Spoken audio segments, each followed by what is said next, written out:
Now, a rainbow's tale isn't quite as nice as the story we know of sugar and spice. There's long been rumors as to how exactly rainbows are made in Equestria. While a great amount of Pegasi ponies are employed at the Rainbow Department or the Weather Factory, almost all of them do low-end work. What's known is that great streams of spectra, the individual colors of the rainbow, flow through large grates into vast vats.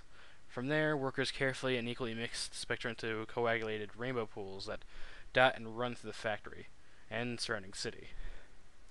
Next, that mixture is pumped to the floor below, where other uh, employees atomize it, and store it until the active weather Pegasi deploy it in field. However, no one knows how individual spectra is made. Supplies are never seen being brought in, leaving not even a clue what goes into a rainbow. Tourists, when visiting the factory, are treated to an extremely foreboding and plain wall, with massive solid doors barring entry to any pony at any time. While most of the facility's various signs of architecture is bubbly and welcoming, the Rainbow Factory's upper floor was protected by harsh imagery of potential hazards and death, and the cloud wall was made not out of the clean white of the rest of the city, but of a black, quietly thundering fog. To become an employee of the Upper Rainbow Factory means sacrificing any life outside those black walls. Workers are sworn to secrecy and forbidden from leaving, and live inside the facility itself. Those few who ever managed to make it out, not in a body bag, were twisted and disturbed, too damaged to ever bring themselves to talk about it. A lot of theories are proposed. Dark magic from captured unicorns, chemicals, and environmental hazards that no sane pony would tolerate, and even thoughts of another unknown sister of Celestia's, destined to create the Spectre instead of a race sun or moon. None of them would be further than the truth. But a rainbow's easy once you get to know it, with the help of a magic of a Pegasus device. Come on, Orion! We're gonna be late for our final test, Scootaloo called to a friend of hers. She was older now, in her last year of flight school. She, like all other Pegasus in the school, was terribly nervous for the final test. Those that passed were granted freedom into the world to find their cutie marks if they haven't yet and become working ponies. A little known, or at least little thought about fact, was that what happened to the fillies that failed their test. While uncommon, one or two from every class generally didn't have it in them to perform the rigorous acts and maneuvers. Those that failed their tests were looked down upon in the worst of ways, shunned and hated. Cloudsdale had always bred a form of nationalism amongst its occupants. If you weren't the best or didn't show the potential of being the greatest, you weren't allowed to be a part of the glorious collective. Scootaloo moved a little to the side as Orion, a tall yet fairly skinny pony, settled next to her. He fluffed his light brown feathers and gave a worried attempt at a smile as he stared around where he sat. They were sitting in a large open waiting room overlooking the Colosseum, with all the other graduating Pegasi. Just visible in the distance was the factory. Orion glanced at it and gulped. "What's the matter, Orion? Are you afraid of getting a dead-end job on the snow line?" Orion chuckled a bit, then closed his eyes and sighed. "No, it's just... I don't know. I don't think I can do this. What if I fail? What if I don't fail, but do just bad enough to still be disliked by everyone? I don't know. If I can take being deported.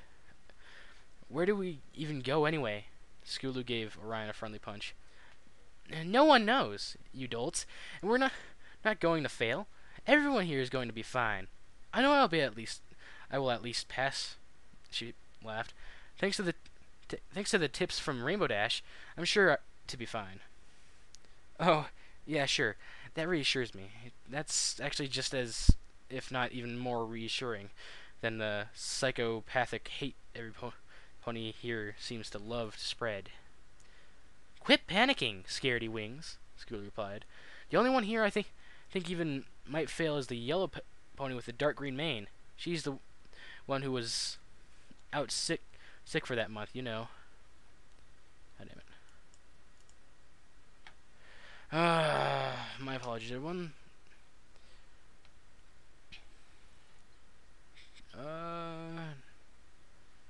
I'm sorry. Firefox decided to screw up on me for a second there. I gotta find my place again. Oh, yeah. Orion remembered as he craned his head in the other pony's direction. The one who had that bad case of hoof and wing. And she looks pretty confident, though. I suppose we'll see. Scootaloo trailed, turning to look at the factory herself. It gave her chills, not of fear, but pride. I hope I get some cool active weather job. Can you imagine? Everyone in Ponyville or Philadelphia staring up at me going, "There goes Scootaloo, such an amazing flyer!" And from Cloudsdale, there can be no doubt. She smiled in excitement, forgetting her attention for the moment. That would be something, I'll admit. Mind you, just coming from Cloudsdale, who wouldn't be in awe? Exactly. Praise the flock. Praise the flock. Places, every pony. A massive, buff Pegasus walked towards the entrance of the Coliseum. We're going to do this by name. Your adjudicators are on the east side of the field. Do not, I repeat, do not fly too far west. If they lose sight of you for any reason, you'll be failed immediately. Take deep breaths, stretch your wings one last time. The test will consist of 3 sections: weather clearing, agility, and finally recovery. Clear the clouds, fly through the hoops, and then fly to the marked elevation. Close your wings for at least 3 seconds, any less and you'll fail, but keep in mind there's no extra points for extra seconds. Finally, recover before you hit the cloud floor. Understood? Any questions? The instructor paused and carefully glanced at every single pony in the room. Everyone's eyes was completely focused on him, and none were creased with confusion. All right, AuroraDawn, you're up first. Clear, fly, fall, complete. Yellow Pony nodded and walked quickly up to the starting ramp with purpose. She stared at the watching judges, waited for a nod from all 3, and then took off with powerful force. The ramp bounced slightly from the force of the takeoff. Every pony watched as Aurora quickly reached the starting altitude, then began a direct and purposeful attack on the positioned clouds. With expert timing and intelligent angles, the sky was soon empty of any moisture. Scootaloo and Orion watched with open mouths as they watched the first testy pull fast and tight turns, expertly shooting dead center through each and every hoop. Finally, Aurora pulled herself up to the proper altitude, hovered, and closed her wings. The group of students gasped as she started plummeting down towards the clouds and counted breathlessly. 1, 2, 3. They sighed as they watched her wings open in the correct amount of time, collectively holding the relief. Suddenly, Aurora's wings whipped upwards, and the group of students flinched in horror as they all heard the loud, hollow snap, only to be suddenly replaced by an unending, piercing scream. Many, like Orion, shielded their eyes with their wings, as others, like Scootaloo, could only watch, terrified, as the blur of yellow, green, and red plummeted into a cloud with a dull thump. Wasting no time, the instructors walked forwards again as the 3 judges simply pointed down and started shuffling papers around. Speaking loudly as if nothing had happened, he called out again, "Daisy Fields. Clear. Fly. Fall. Complete." Scootaloo and Orion stared slack-jawed as another pony gulped and walked forwards onto the path and took off. They turned back to the tuft on the cloud where Aurora landed and stared. As the wind blew the fragments that were thrown up from the collision away, they saw the shivering yellow body attempt to move, only to collapse with a cry. Faraday's spots. Clear, fly, fall, complete. Aurora still struggled to walk, wailing with every step. Her legs weren't broken. She could use them fine, but it was obvious the pain from her wing joints and loss of her potential life was crushing her. Scootaloo felt Orion shuffle uneasily, tears welling in his eyes as a frown formed on his face. Holiday shine. Clear, fly, fall, complete. No one's coming to help her, Orion seethed through closed teeth. Scootaloo felt extremely sad for the yellow Pegasus, but couldn't see herself helping her. She would be failed herself and sent away, far away from Cloudsdale and any familiar place on Equestria. to a place where she and any other failed students could never stain Cloudsdale's reputation. It was a terrible shame, but Scootaloo couldn't fail herself. She couldn't fail her friends, and she definitely couldn't fail Rainbow Dash. Not after the care and help she had given her Scootaloo's whole life. God damn it. Scootaloo blinked the tears from her eyes and forced herself to watch the competing students. One after another took off, successfully passed the test, and flew to the east gate under the judge's spot on the stands. That's all Scootaloo focused on. Pass the test, fly to the gate, live a happy life. Orion Solstice. Clear, fly, fall, complete. No! What? The instructor took a step back, one leg left raised in the air. You can't just refuse your flight test. Get out there before you piss the judges off. No! I don't even pretend you care about my future if you don't care about hers, Orion defied, unsure about himself. You say you want me to get a good life, and yet you let those that fail suffer unbearable pain. Get the fuck onto the field before I fail you myself, the instructor shouted menacingly.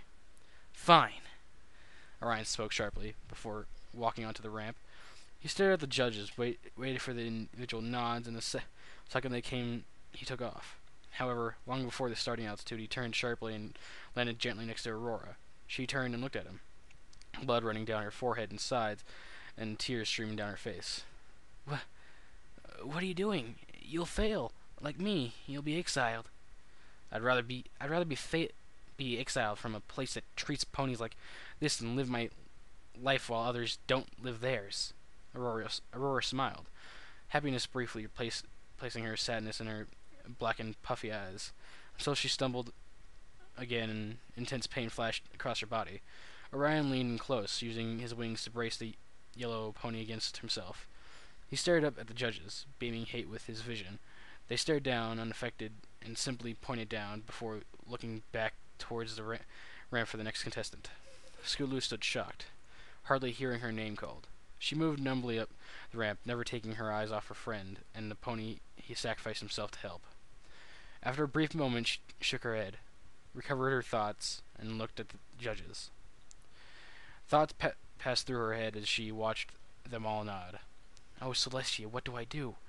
I can't let everyone I know down, but I'll never see Orion again. I suppose. I hope he knew that risk when he did that. I'm sure he's thinking the same right now. She glanced at Orion. He wasn't looking at her.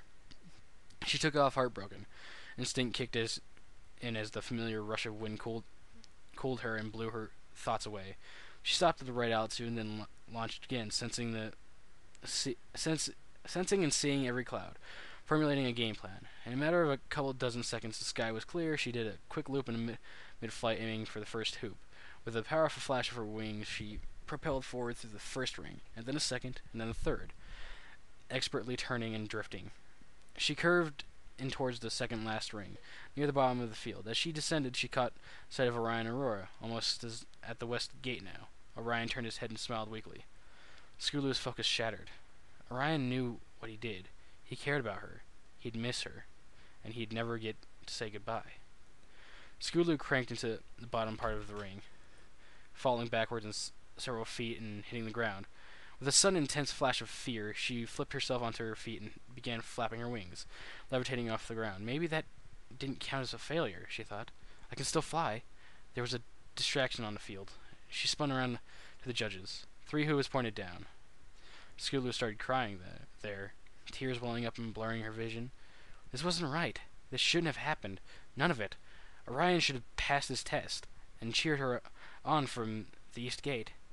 She shouldn't have looked at him. She should have focused on flying. But there was no room for excuses. Defeated, she slowly hovered towards Orion and settled down next to him. She looked at him through her purple eyes. He looked back and offered a smile. You did great. You did a good job. Scootaloo dropped her head and sobbed.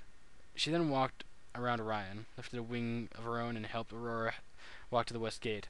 Before them stood a long, unlit hall with only a cheap sign stuck to the wall, notifying test failees.